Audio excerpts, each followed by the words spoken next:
Planning a nonprofit fundraising event can feel overwhelming, but it doesn't have to. Download Bloomerang's free event planning checklist that walks you through every critical step before, during, and after your event. Save time, reduce stress. We don't need more stress, and give your supporters an event they'll remember. What you're going to find in the checklist: a step-by-step pre-event guide, a post-event checklist to help you close the loops, built-in reminders to boost visibility, like prepping social media posts and how to collect on-site donations, and help turn a good event into a great one. So just get your copy by going to www.jcsocialmarketing.com/checklist, jcsocialmarketing.com/checklist. Now on to the episode. Hello, and welcome to Nonprofit Nation. I'm your host, Julia Campbell, and I'm going to sit down with nonprofit industry experts, fundraisers, marketers, and everyone in between to get real and discuss what it takes to build that movement that you've been dreaming of. I created the Nonprofit Nation podcast to share practical wisdom and strategies to help you confidently find your voice, definitively grow your audience, and effectively build your movement. If you're a nonprofit newbie or an experienced professional who's looking to get more visibility, reach more people, and create even more impact, then you're in the right place. Let's get started.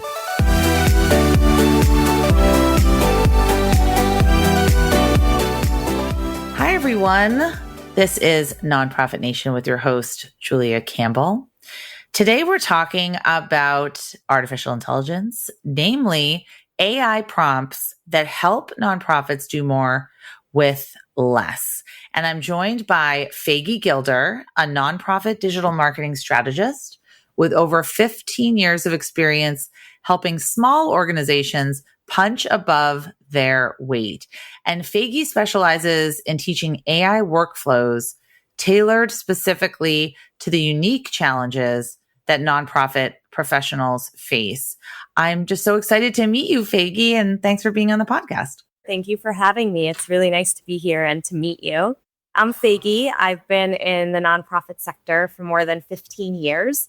I actually come by way of working at nonprofits. I have a Master's of Public Administration, which is the nonprofit equivalent of an MBA. I have MPA too. Yay, MPAs. And I worked in-house at a number of different kinds of organizations for more than 10 years. And I started my business a little over 3 years ago. So I call myself a digital marketing strategist, and I do projects and fractional support. And I consider any digital tool a tool in my toolbox, which includes now AI. So I'm excited to talk about it. Yes. So what drew you to the intersection of nonprofits and digital communications? I mean, that's really where I specialize, and that's sort of my passion. And I'd be interested to hear about how you sort of came to that focus. So at the beginning of my career, before graduate school, I did an AmeriCorps program, and I was at a nonprofit in Chicago. And it was in the earlier days of social media when there was Google Plus and a Facebook page actually mattered. And Google Plus. Yeah. Totally forgot about that. Remember Clout Scores? Oh my gosh. I do remember Clout Scores. I would check them obsessively. So I was an AmeriCorps. I had an AmeriCorps position, and they just kind of handed me their social because that's what you did back then, right? Right. They just gave it to the young person on staff. And I found I really liked it.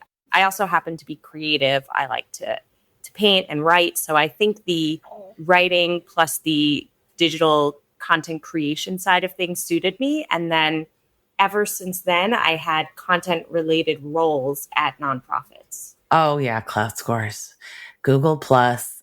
I don't even know. There's so many that have sort of gone by the wayside, and so much transition and so many changes in the digital marketing space. I do love what you said. It was like sort of hand the young person the keys to the social media and they'll figure it out. And as we know now, I mean, there really is so much strategy involved and real intention, when you're creating a digital marketing strategy. There's so much talk around AI right now. I've had other people on the podcast talking about AI. And I recently, just because I don't really pat myself on the back very much, but I was recently a contributor to the recently published book, AI for Nonprofits. And I was talking about social listening.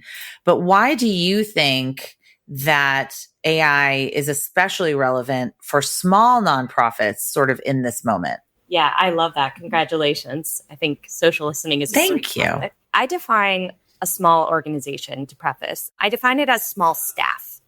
So really it's most nonprofits have staff members who are stretched thin and doing a lot of different jobs. Yes. I've been the marketing department of one multiple times, and I've worked with nonprofits who consider me their marketing department. So I really get it.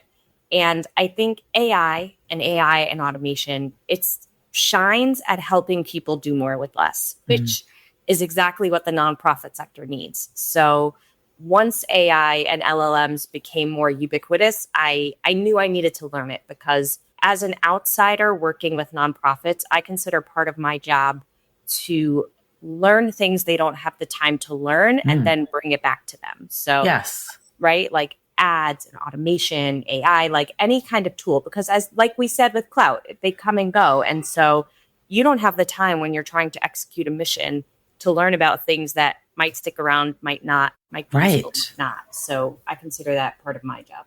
I love that, looking at that. So in my work, a lot of my work with clients, I do the same thing. I do an audit and I kind of have that bigger picture look at some of their strategies, their website, email, and social media, because they don't have time to stay on top of every single trend and what is working and what are other nonprofits doing and like, what are some case studies in the sector, and are Instagram Reels really popular now, and like what's going on with TikTok.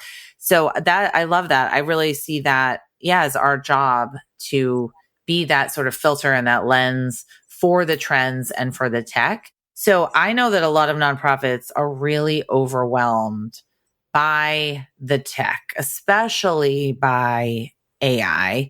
What would you say to someone, like, what's your advice to give to a nonprofit leader that's maybe hesitant to dive into it? First of all, I get that. I think hesitation is fair. It's a new tool. And I think you can have hesitation and excitement and decide what works for you over time. I would say start using it even just in your personal life to start to get comfortable. I've used it to build my packing lists, ask AI to find what I missed. I've used it to plan vacations. I've used it to menu plan.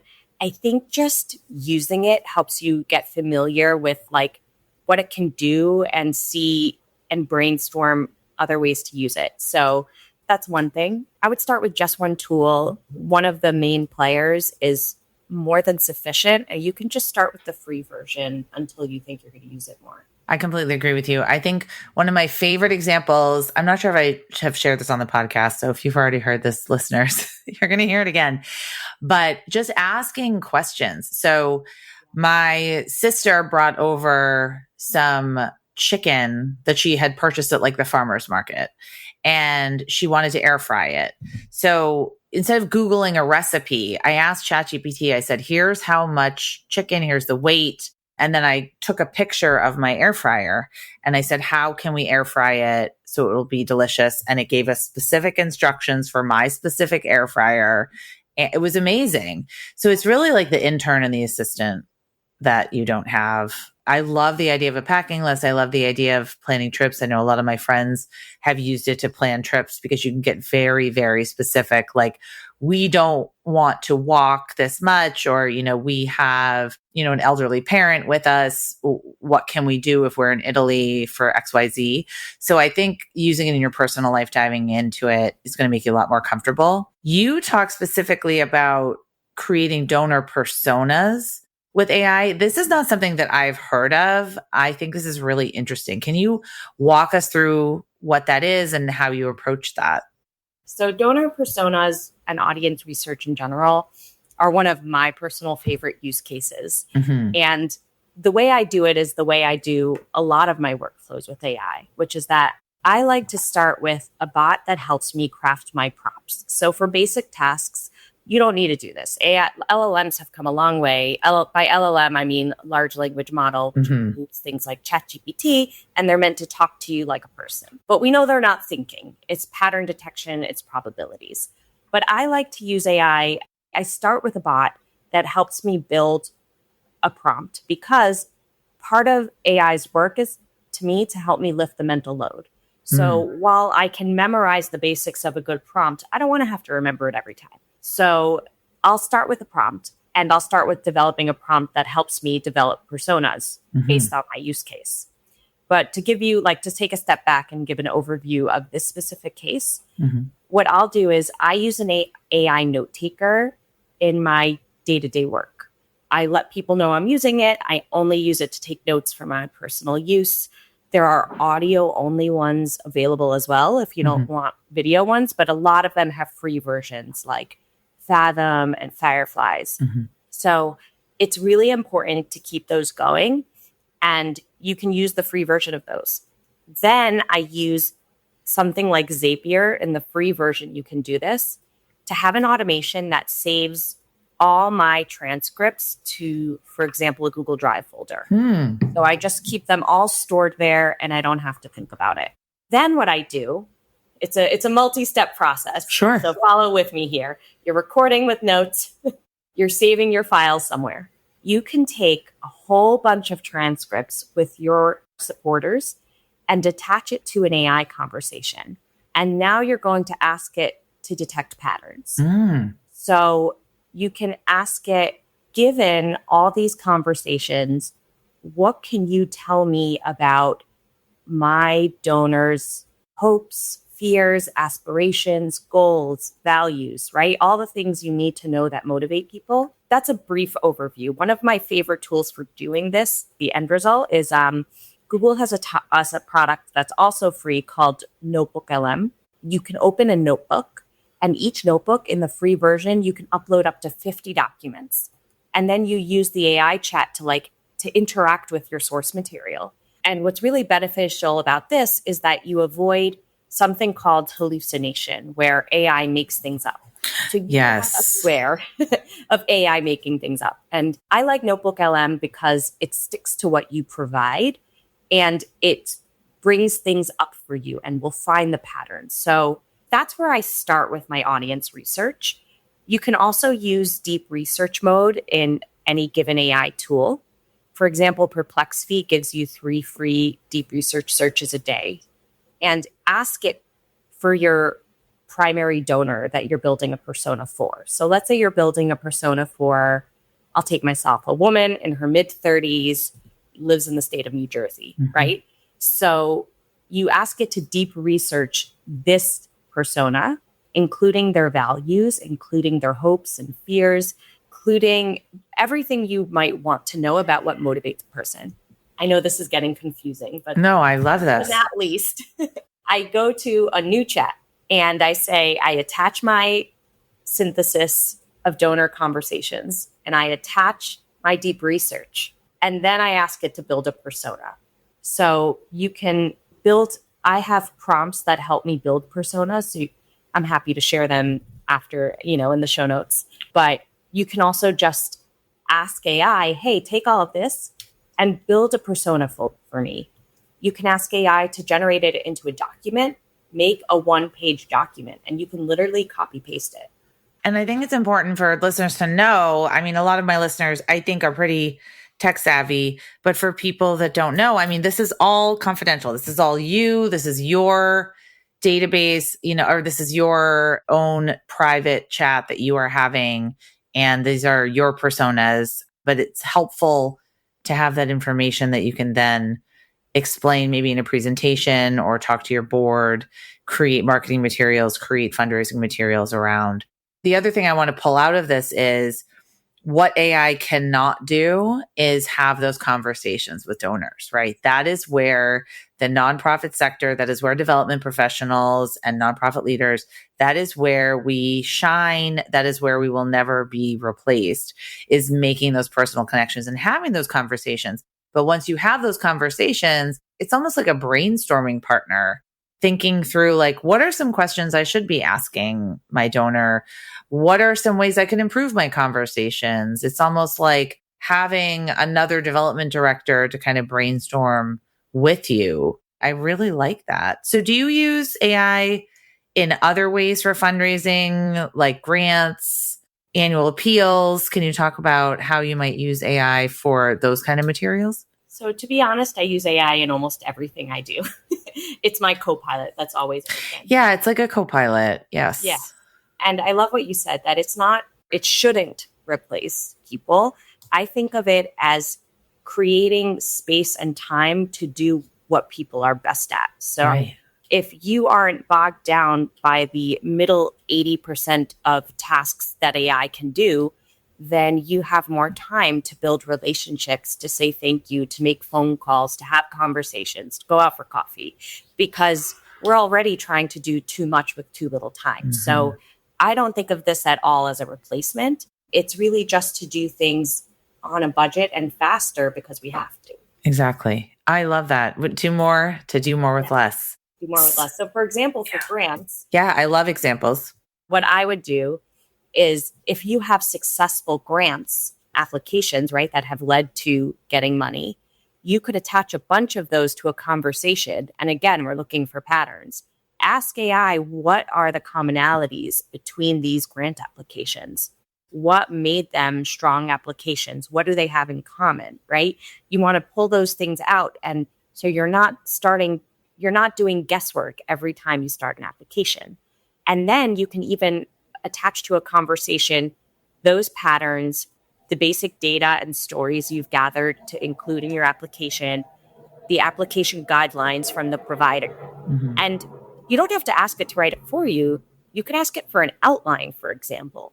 You could say, how should I do this? Given the instructions, given what's worked for us in the past, can you help me outline what I should put into a draft? Mhm. It helps with the blank page problem, and that's a lot of the work. No, I love that. And I also think what I used to do when I was a grant writer millions of years ago, I'd have to adapt the grant to the specific format or the specific template that the grant funder wanted me to use. And it was my grant that I wrote, but I spent so much time doing that kind of busy work. And I do think like ChatGPT could really help either trim it down or format it in the way that they want it formatted, or, pull out the things that the specific funder wants versus like what another specific funder wants. So really just using it to, like you said, take the busy work out of work and help us really focus on what we're good at and like what we should be doing. Can you share maybe some of your favorite workflows or prompts that you've been working on or that you've taught recently? So I have a short webinar and prompt bank available on my website. But part of what I teach is that there's a few elements that makes a really strong prompt. The first is, I heard it from another thought leader, and I'm forgetting their name at the moment, who says you need to tell AI who it is, which is why you start with, you are a grant writer. You are an audience researcher.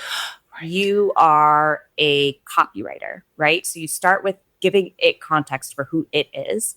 And then you say who you are and what you need. Like, I'm your client or I'm your patient, right? Let's say you shouldn't do it for medical information, but let's say for a nutritionist, right? Mm-hmm. For you're a nutritionist, I'm a woman in my 30s and I'm your patient. Or you're an audience researcher and I'm a nonprofit executive director and I need you to research this up and coming demographic of supporters, for example. Then you give it context. So context, so important.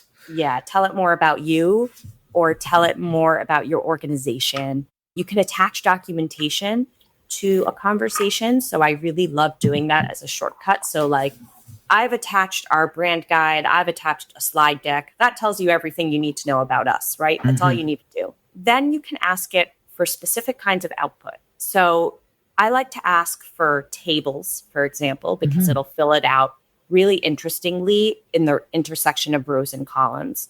Or ask it for something long and detailed. Ask it for short bullet points. Tell it specifically what you want.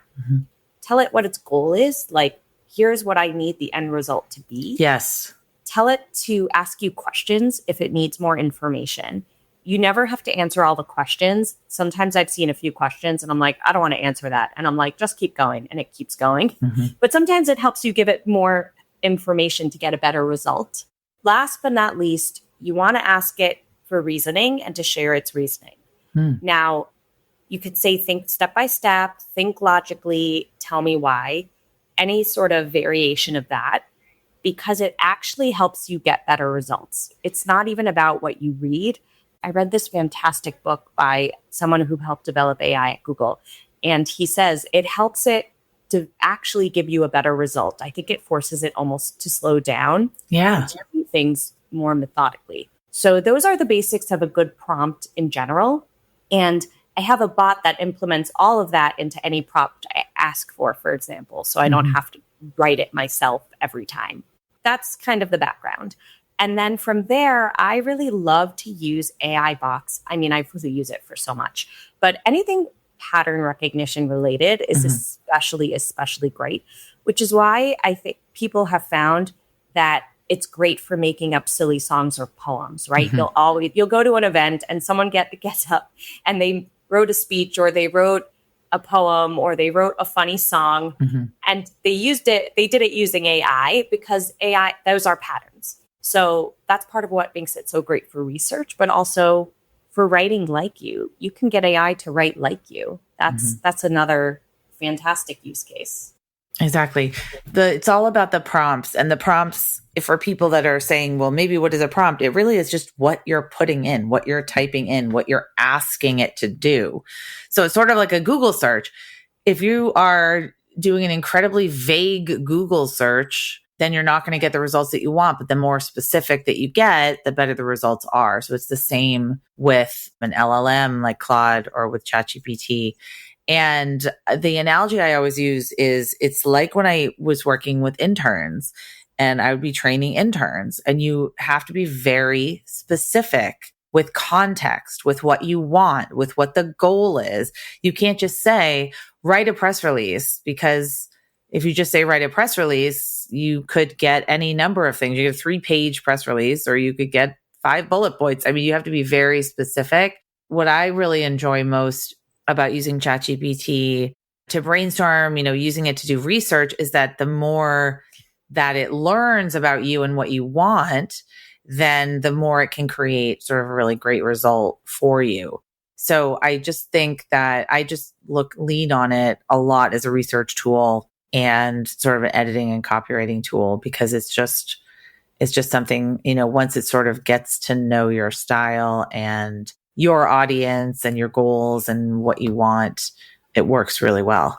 Are there any ethical considerations that we should be keeping in mind? I think this is top of mind for a lot of nonprofits. I think especially around maybe image creation and video creation, we're seeing a lot of images created. I'm thinking of, I don't know if you saw the most recent South Park episode, but it's almost entirely AI generated images of the president.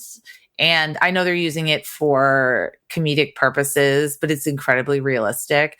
And I think that really worries a lot of nonprofits, where our integrity is so imperative. Our reputation is so important. Trust is also decimated across institutions. Like, how can we use these tools, but also continue to maintain our integrity and consider maybe some of the ethical implications? Yeah, I think that's a really great question. So baseline thing I always think of is actually privacy, because once you're digging into things and you're putting in data, I would recommend most paid tools are about $20 a month. And when you pay for a tool, in the settings, you can exclude anything you do from teaching the model and keep it private. So depending on what you're going to be using AI for, that's a simple way to address that concern. But of course, also, if you're a doctor, don't start uploading patient charts, like anonymize things. Use a little common sense. For the larger ethical concerns, I completely agree. And some of it is a personal question. So, for example, I'm in the middle of developing an automated content flywheel, and I do this custom for clients where we develop a system using AI agents and a base like Airtable to help them to ideate and develop content consistently to help lift the load. Now, there are ways to do this where you can use a video platform to have an avatar that looks exactly like you and says a script. I've decided those are not happening in my workflows, but someone could, right? I'm not going to name specific tools, but there are very popular tools out there. Or instead of generating an image, which I think there are ethical and non-ethical ways to do it, I've seen people generate like things that look like a doodle or a watercolor, right? When you're not imitating someone else's likeness or imitating someone else's art and you're saying, I want an icon of a duck that looks like a doodle, right? Like, I don't think that's actually ripping someone off. That's a fair use. But creating a portrait of someone else's exact likeness and then using it for things that could earn money, that's unethical to me. But in automated workflows, for example, you could have templates that you use and then you put in your own image and you put in your own text. And it could be free image you get from Unsplash. It could be an image you took at an event, but you could use the systems in ways that feel aligned with your values. And you don't, this is why earlier in the episode, we were talking about hesitation. And I think it's still important to listen to your inner voice. And so for me, I don't want videos of me that are not me. I don't want comments that sound like me but aren't me. And I think it's important to keep your own compass even with AI. That's so important. And when we're teaching technology, I always say to nonprofits, you know your organization, you know your gut reaction, you know your mission, you know what is aligned and what is not aligned. And just always go with your gut and don't do something that you are not comfortable with. Like, don't put something out to the public that you are just not comfortable with. People think that they have to be doing these things and they have to be, constantly posting this content. And how are they going to keep up with all of the different brands and celebrities and creators? But I really hope that nonprofits will trust their instincts, like you said, and understand that there are ways to use it. But it's sort of like when Google Images came around. There's ethical ways to use Google Images. There's ethical ways to use images that you find on the internet. There's ethical ways to source different information and to attribute information to people. So just the same rules that you would use for anything like that, I would transfer over to AI. So how do you recommend that sort of we all stay current without getting really overwhelmed by every new tool, every new update? How can we really just sort of stay a little bit sharp and a little bit in the know without getting completely swamped? I think just making sure to use it really would be my number one recommendation. Making sure repeatedly to use it, even just a little bit, and don't just let it go and not go back, because this field, I think, is going to change very rapidly, and being completely out of touch with it will probably do you a disservice. But I don't think it takes a lot. I think just using it every once in a while, if it's been more than a week, try to use it for something. That would be the first thing. I like to keep up with the news on it, but that's because that's part of what I do. And I don't think you have to. I think you should be using one of the big players. There's a number of them: Gemini, ChatGPT, Claude, Perplexity. There's quite a few out there. I don't like the aftermarket tools, like the ones that tell you, we're going to give you access to 20 different AI platforms for just, $15 a month. Those I would shy away from in most cases. I'm sure there are good use cases for them.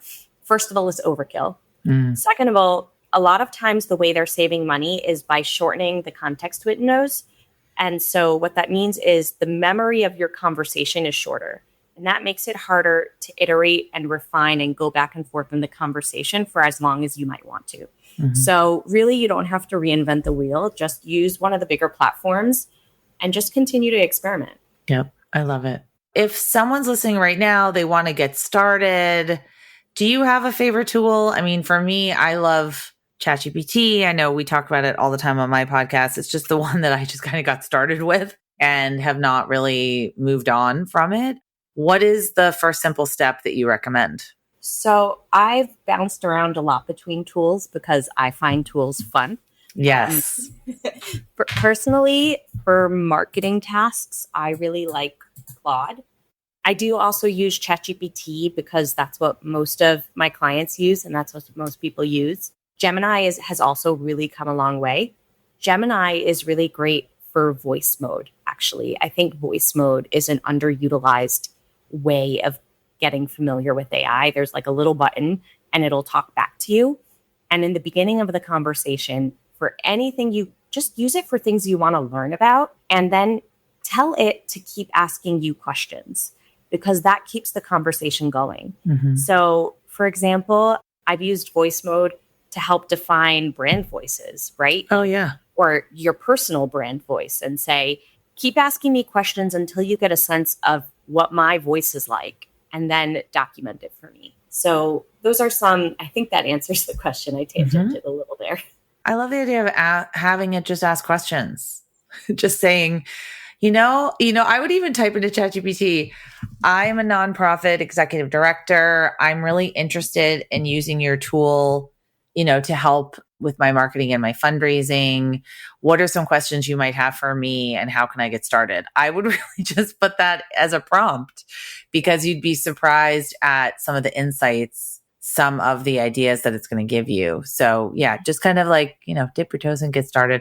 I think most people are using these tools maybe in their personal life, but I love the idea of donor personas. I think that is so interesting and using it as that sort of high level analysis tool for your fundraising, really understanding your donors better, because just always thinking about the goal at the end of the day. We want to understand our donors. We want to accomplish our mission. We want to connect with our community. We want to build awareness. Like, what are our main goals? And how can all of these tools, social media, your website, everything, how can we use this technology to accomplish our goals? So focusing on the goal at the end of the day. Right. And speaking of that goal, because we're trying to make time to connect with people, another use case I forgot to mention is that ask AI, attach a big chunky piece of content to AI, such as share a video you made, a blog post, an annual report. Ask it to help you repurpose it because AI is really good at repurposing your content and say, these are the channels we have. Here's what I need. And it will really help you do so much more with what you already have. And that's also a big part of saving time. I love that. Yes, your gala. Here's our big gala program. Here's all the content we've created. Like, how else can we get the word out and how can we repurpose this giant document into smaller bite-sized tidbits for social media, for our email? I think that's just a fantastic use case. I use it for that as well. So where can people connect with you, Faigy, and learn more about you and your company? Sure. So I'm available a lot of the time on LinkedIn. I got very lucky with my vanity URL. So it's just /FAIGY. And my website is smallorgcomms.com. And if you go to smallorgcomms.com/nation, I've included some of the quick links to some of the GPTs we've talked about today, such as the one to create your prompts or the one to build your personas or the one to repurpose your content. And you could ask me for others if there are some missing that aren't there, but I've tried to corral them all into one place. Okay. Definitely go smallorgcomms.com/nation. Or comms. It's not, I hope to change it one day. SMALLORGCOMMS. I got it. Okay. I'll put that in the show notes for everyone so that you can make sure that you get those resources. Thank you so much for being on the podcast. This was really wonderful, really tactical, actionable, and practical information for my listeners. So appreciate it. Thank you so much for having me.